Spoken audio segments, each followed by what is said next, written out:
बिस्मिल्लाहिर्रहमानिर्रहीम। अस्सलाम वालेकुम। आप देख रहे हैं पाक एक्सक्लूसिव टीवी। कराची की सबसे बड़ी बकरा मंडी में जानवर आना शुरू हो गए हैं। ये आप फुटेज देख रहे हैं, मुख्तलिफ स्टॉल्स लग रहे हैं और जो वहाँ पर पर्चियाँ बननी हैं, जो काम होने हैं, सब शुरू हो गया है और आने वाले दिनों में मज़ीद जानवर आएंगे। आप देख रहे हैं कि ये खूबसूरत काला जो है वो आपको बैल नज़र आ रहा है, ये दुम्बे नज़र आ रहे हैं, भेड़ दुम्बे और तमाम जानवर आने शुरू हो गए हैं।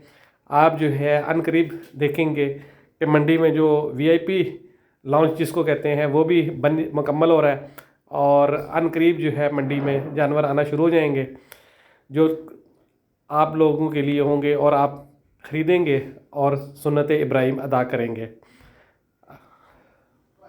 आप देख रहे हैं पाक एक्सक्लूसिव टीवी। ये देख रहे हैं मंडाज़र के मंडी में मुख्तलिफ जो कैंप होते हैं वो बन रहे हैं और मंडी में तेज़ी से स्टॉल लगाए जा रहे हैं ताकि जो है जो वीआईपी लॉन्च होता है वो भी मुकम्मल हो।